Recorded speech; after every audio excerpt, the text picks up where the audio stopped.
La fleur de vie est un symbole ésotérique égyptien qui décrit la géométrie sacrée à l'origine de l'univers et qui détermine les processus naturels comme les mitoses des cellules ou le mouvement du soleil et des planètes.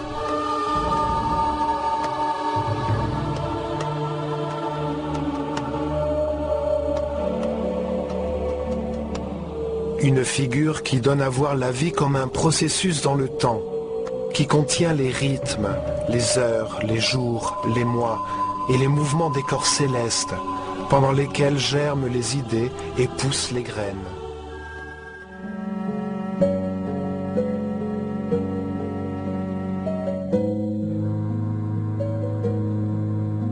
Les atomes, les cellules, les graines, les planètes et le soleil reprennent tous cette forme d'unité et de potentialité.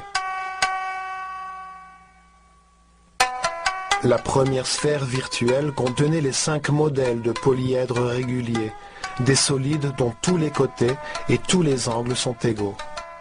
On les appelle les solides platoniciens, en hommage à Platon, qui connaissait la fleur de vie des Égyptiens.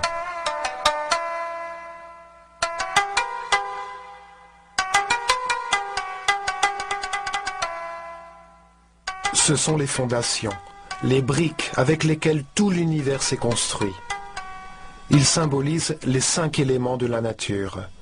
Le feu, la terre, l'air, l'esprit ou l'éther et l'eau.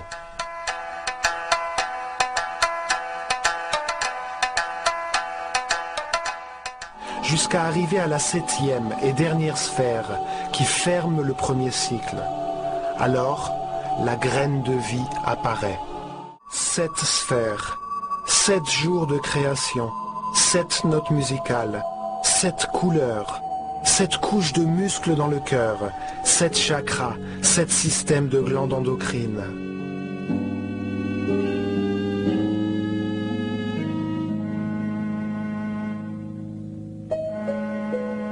Ce dessin géométrique est répété à l'infini. C'est la base de tout ce qui existe.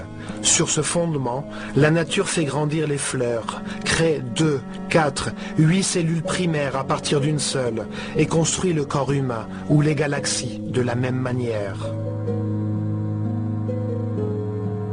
En se développant dans une spirale éternelle, elle crée de nouvelles sphères. Au bout de 3 tours, la 19e sphère se forme et avec elle apparaît la fleur de vie. Ce dessin géométrique prend la forme d'une fleur, mais il est en même temps un processus éternel. Il contient les harmonies musicales, le prisme de la lumière, la matrice de la croissance des tissus vivants.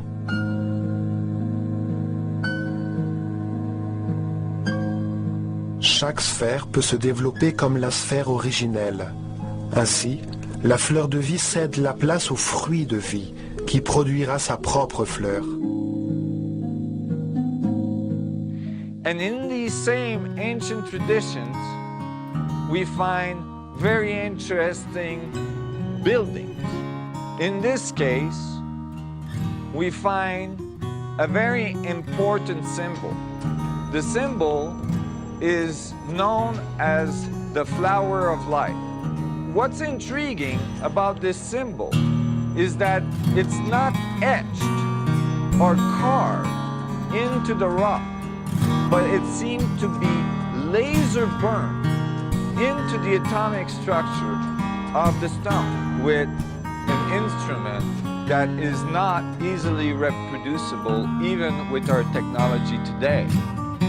When we look at this symbol and we extrapolate it to 3 dimensions, it looks like bubbles all agglomerated together, and it defines the position and the geometry of a 64 tetrahedral grid.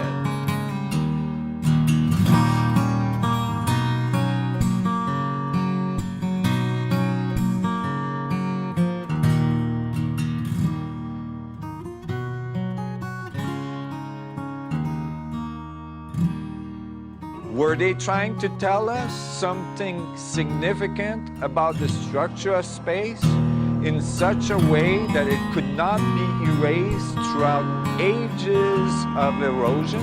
Were they trying to tell us something about the technology that was used to move these large rocks along long distances? Well, when we look in ancient Egypt, nowhere do we find an hieroglyphs or a series of hieroglyphs or text that tells us how they built the pyramid, how they moved the stone, how they got the accuracy necessary to do such a job. Now, when you look in China, you find as well the Forbidden City. The Forbidden City is guarded by the Fu Dogs.